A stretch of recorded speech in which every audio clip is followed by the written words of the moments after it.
Doesn't the solo leveling world look a bit too normal, as if dungeons were there for centuries and not a single decade? For sure, all the cool new doodads look convincing, yet the story barely scratches the surface of such world building, so we'll attempt to dig deeper. Hello comrade, my name is Mahis. Come, get yourself a beverage and sit down with me. We got a new reality to explore. A quick breakdown of what to expect. Spoilers about solo leveling, as well as two parts to this video. Further exploration of the established lore and what would have most likely happened in the first 10 years since the portals appeared. I won't lie, this show is great when it comes to convincing me that dungeons are indeed part of this new way of living. Seriously, we have many guilds, the Hunters Association, new technology, entire industries, international politics, and so much more that makes this world feel alive as well as logical. But even though it's not as bad as my favorite story about sword-wielding, brightly colored Winchesters nobody knows about, once you start to really look into certain aspects of solo leveling, they make a bit less sense. Take the fundamental rule of electronics not working in the dungeons. Kinda sucks, though with non-combat hunters using analog tools, it shouldn't be that bad. However, did you know that jackhammers don't need electricity to function? Arm the mining team with them and your productivity will skyrocket. Shush, Mahis. These are magic crystals, and just like anything in the dungeons, they require mana-infused tools to excavate.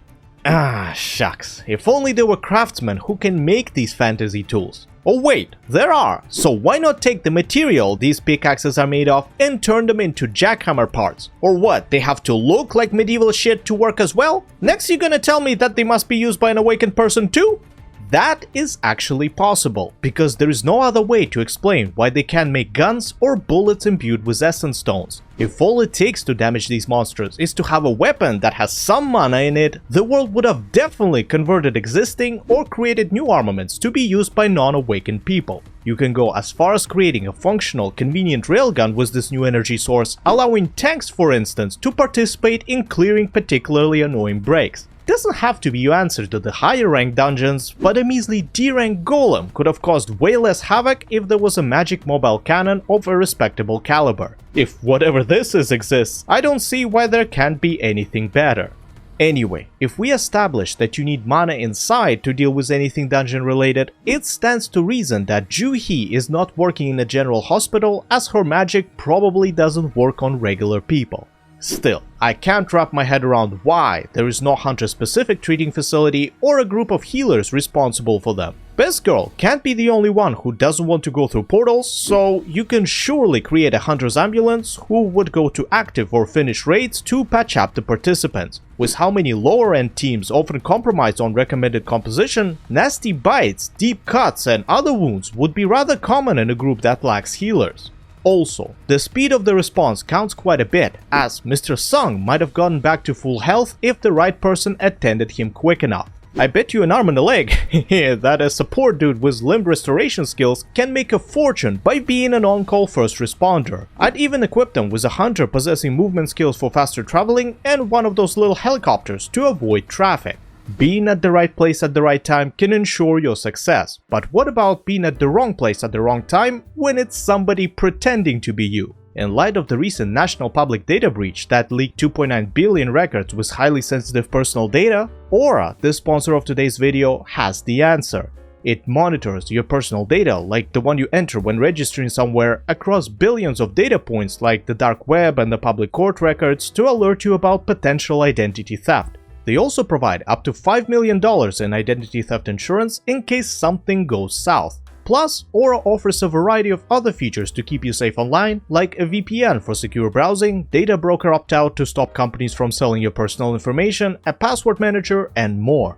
I, for instance, have to juggle the channels and my personal accounts all the time, which means I have to keep track of a lot of information. Scammers can steal this information and expose me to a bunch of threats, but Aura takes these concerns off my plate, allowing me to focus on the fun side of what I do. If that's something you want to employ as well, go to their website aura.com/mahistv or click the link in the description to try it for free for 2 weeks, which will be enough time for Aura to find out if any of your personal data is exposed. The Hunter's medical team is not the only new division that will be established. The government will also need a special police force to deal with superhuman troublemakers. As much as I say that dungeons are a perfect outlet for crime, nobody cancelled shootouts between rival gangs or just good old robberies. It'd be much easier to penetrate a vault and escape if you can literally bust through walls. A Hunter's police would be an absolute necessity, since the only way to deal with an awakened is another awakened. Not in all cases. I bet a C rank would still be susceptible to high velocity lead, but to deal with an out of control A rank, you'd need an equivalent powerhouse. In the current state of affairs, the Hunters Association kinda does that, though with all the other responsibilities they have, I'd recommend a separate entity like an actual law enforcement branch in order to focus on maintaining order among hunters without getting distracted by managing dungeons.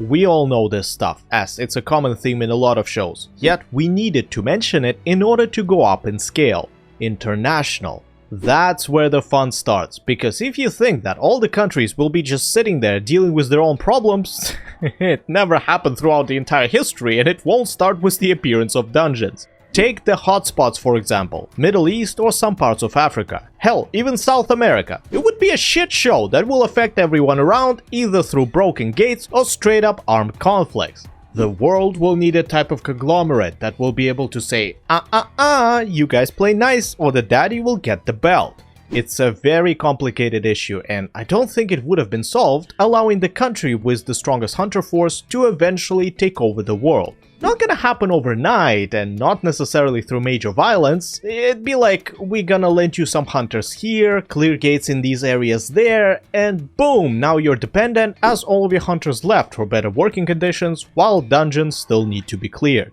National level hunters are what's going to be required. They'll need to be the strongest and the most virtuous of them all to properly maintain peace on a global level. Just finger wagging is not going to be enough. These hunters should have the authority to respond to threats dynamically without spending time arguing in some UN facility. If a terrorist organization suddenly awakens an A or God forbid an S rank, even a day's worth of delay can be catastrophic.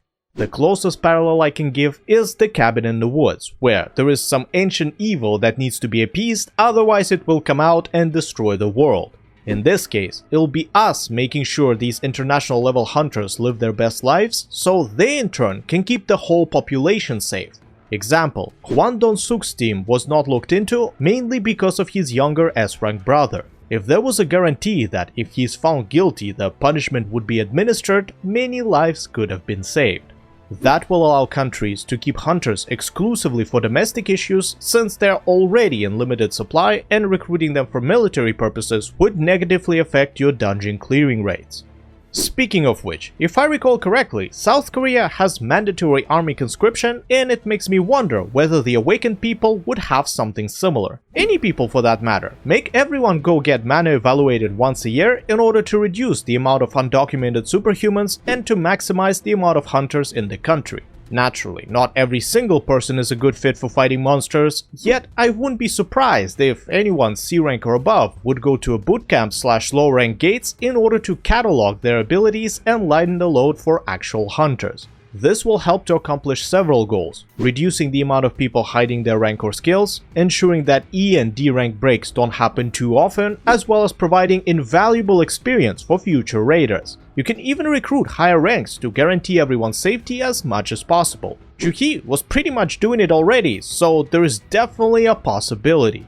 Moreover, we can also explore the option of subsidizing beginner hunters with basic gear. As Jinwoo himself said, with even slightly better weapon and armor, he would have been much more effective and would have gotten progressively better off. Instead, he got stuck in a never-ending cycle of buying low-quality stuff because he just can't save up enough. A type of governmental aid would solve this issue, not just for him, but for any newly awakened hunter who doesn't have a construction daddy to buy them a full starting set. Ultimately, it's not about making money, even though it could be a loan-based system, it's about covering the essential hunter's needs and preventing dungeon breaks, which in the long run cost way more. On the topic of long-term, I have a question. Where are the science teams? If miners can take their time excavating mana stones, what's preventing a little tent of researchers from conducting whatever they need to conduct to advance our knowledge? With how little the world understands about these portals and subspaces, everyone and their mother in the scientific community would want to put them under a microscope, especially in light of perspective power sources. 100% there'll be nerds with balls of steel who'd grab one of those old cameras and go in with a raiding team. Just like in any category of humans, there must be a few awakened individuals among the scientists, so even the mana thing wouldn't be a problem. A random thought. What do you do when somebody awakens in a regular prison? I doubt they will go to the warden and say, "Greetings, good sir. It appears I'm now able to fracture stones with naught but my bare hands. Might I be permitted to seek an appraisal as a hunter to duly meet my obligations in this capacity?" No, they'll go like, "See ya, bitches," and fuck off into the bloody sunset. The entire system will have to be revamped to accommodate for such occurrences, with immediate execution becoming an option in particularly dire scenarios. I don't buy this nonsense, where All for One was imprisoned as opposed to being terminated. With so many people who can and will take hundreds of lives, a death penalty would be a necessity in addition to some laws that will allow select hunters to sentence criminals on the spot. Makes me immediately think of Juno's dad. How did they put handcuffs on him is beyond me. I mean, obviously he extended his arms and surrendered as a token of goodwill, yet I still wouldn't like to be the one doing it. Imagine there's this monstrosity who made other hunters piss their pants, and you, a regular cop, have to arrest him. Thank you, I'm good. Wait, what did they think was gonna happen? That these strips of metal will restrict somebody who made a team of A-ranks reconsider their life choices? If that happened IRL, he would have been met with cold champagne, red carpet, and a few half-naked chicks or dudes just in case, since if he was in any way hostile, the entire city might have gone down before the national level hunters would even get the word about it. Any unknown individual in such an unusual situation would be treated with an over-the-top courtesy to minimize the risk of shit getting out of hand until a team with a portable magic reader shows up and determines the strength of this person. Before we get into my little fanfic about what would have actually happened in the first 10 years of Dungeons based on other stories and real-world examples, I want to quickly address a very strange topic: bureaucracy. Do you know how much paperwork doctors and police officers have to do? Yeah, hunters will be required to do so too. What did the dungeon look like? Who was the boss? What loot did you collect? And so on. That'll be done to cross-reference information to at least attempt some sort of accountability, as well as create records for commercial and tax purposes. With artifacts creating a billion-dollar industry, various frauds, manipulation, or simply concealment of loot will become a large issue, and in order to fight it, since there is no surveillance or manufacturing records inside the portals, the government will have to rely on participating hunters. It'd be akin to the agreement between Jinho and the Fillerers, where they are liable for not upholding their end of the bargain, which, in case of hunters, will be, I will answer honestly and truthfully about anything that happened in the dungeon. I strongly disagree with what I've seen in the show when it comes to the Hunters Association letting things slide. In the event of someone dying, or most people dying like with Juno a few times, you'd get your ass studied with extreme prejudice. Why? Because we value human lives? Because we need to protect civilians? Yes and no. Simply put, hunters are an extremely expensive commodity which directly ties to the nation's strength. You need to know exactly what's going on inside and deal with it accordingly, since if you can't effectively clear gates, your citizens will die, other countries will notice your weakness, and potential annexation that I've talked about before will commence. Now, on to what I mean by saying their world is way too adapted for this new development. In the show, Dungeons didn't turn Earth into a 2.0 version, more like into 1.1 patch with a new daily mechanic. How can our society remain the same when there are suddenly tanks, naval destroyers, and straight-up nukes walking around who, at best, protect us civilians from equally dangerous otherworldly beings, and at worst, can wipe city blocks on a whim? Say bye-bye to your past daily routine and prepare for two most probable scenarios: absolute anarchy and the nicest society you've ever dreamed of. In the first case, we'll have something similar to the initial My Hero Aka world but worse, and in the second, it'd be close to medieval Kyoto, where, as historians speculate, everybody had to act nice to simply survive. Let's begin with the quirks parallel. When a bunch of people started developing supernatural abilities, their world went to shit for decades before it all blew over and the society as a whole adjusted around heroes and villains. It's not the normies who were driving the changes. No, it was people like All For One setting the tone of, unless there is somebody who will slap my wrist, you all will do what I say and like it. Heroes were a necessary, natural response that started as a completely selfless movement of people wanting to make the world a better place. The commercialization of this process began only when things settled down and the chaos was somewhat organized into a new norm. Because let's not be pretentious here, you can't feed your family with good intentions, so in order to keep this peacekeeping apparatus going, the governments, who would very much prefer to stay in control, started developing the hero system we know today. All the agencies, support item manufacturers, and other industries came after the fact simply because there are now new niches to be occupied and, most importantly, monies to be made. In solo leveling, on the other hand, things went kind of backwards. Dungeons appeared, got immediately capitalized by people with no prior business experience, and became part of the daily routine, so much so that the civilians treated as a minor inconvenience. Forget the last part for now. You really think that the government would fall like a Shinji and just give up control over this new source of power, both physical and energetical, to some schmucks who just happen to randomly acquire a red button suitcase? That's bullshit of Demon Slayer level, where Japan had centuries to find out about the core and get at least one of them to spill the beans about breathing. Many seem to forget that the largest business in the country is the country itself, and it will absolutely employ hunters, especially the highest ranked ones, to ensure its survival. Granted, it's pretty fucking slow about everything it does, so there is a possibility of some people striking while the iron is hot, but whatever benefits and salaries they can provide, the government will beat it tenfold. As far as I can tell from the lore, it wasn't any particular corporation that started these guilds, since Eugene Construction was like, these guys are making a lot of money over here, we got to join in on the action. They mostly got started by people who, just like in case of My Hero Acca, were at the front lines of saving the current world order. However, there is one significant difference in solo leveling: the third party of magical beasts. It's not simply good hunters versus bad hunters, it's a free-for-all stacked against us due to the fact that if monsters win, humanity is done, unlike with Shigaraki, who was eventually overthrown. Again, I'll ask you, how can the society remain the same when we have supernatural humans popping up left, right and center on top of an otherworldly threat of magical beasts immune to traditional weapons?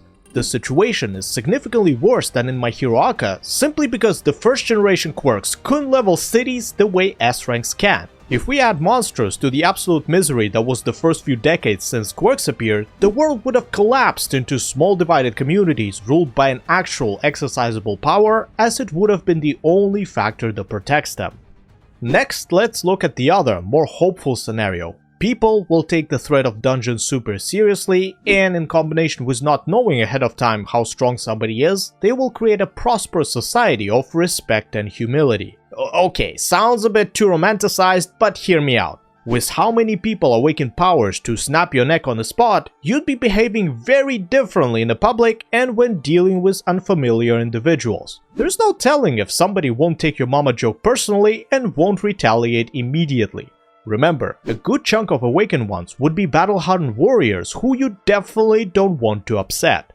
That is why I use Kyoto as an example. It created an interesting culture within itself, which was based on extreme politeness to the point where even the language turned into a borderline passive-aggressive sarcasm. For example, saying that a female will make a good career woman means that she's not going to get married. The reason for that is very simple. Being the capital, Kyoto naturally housed a lot of influential and powerful people who wouldn't tolerate any disrespect. Given the time period where samurai were allowed to kill anyone who compromised their honor as long as they were lower class than them, making sure not to offend anybody would be your primary concern. It's one thing when there is an armed dude passing along, and much trickier when these people are drinking in a pub or something. There isn't always a way to tell somebody's status, so the easiest way to avoid any unwanted intimacy with a kilo of steel is to treat everyone as if they're about to kill you. That's a bit of an exaggeration, of course, yet in the case of awakened people, it's not too far-fetched. This scene always amuses me. Trying to snatch a purse in a world where people can cut somebody's head off with a simple flick of the wrist is a very questionable occupation. In this potential timeline, both bad and good hunters will exist in relative peace, putting all their effort into repelling this fantasy invasion. Honestly, I think the first route of total civilization collapse is more likely, as we've seen with a much less threatening virus recently. Whenever something crazy happens that affects the entire world, be it a stock market crash or some extreme movement, it always leads to significant chaos first and then some kind of rebuilding/adaptation. The appearance of dungeons flipped the world as we know it, if not on its head, but definitely on its side, so it's unreasonable to expect this level of normality within a single decade. It was I, Machias, being pessimistic into the microphone. Have a great, whatever time of the day you have. Until next time, cheers. 11:30 утра, сука, засыпаю, ебанул кофе, целую хуйню и все равно засыпаю. Вообще круто.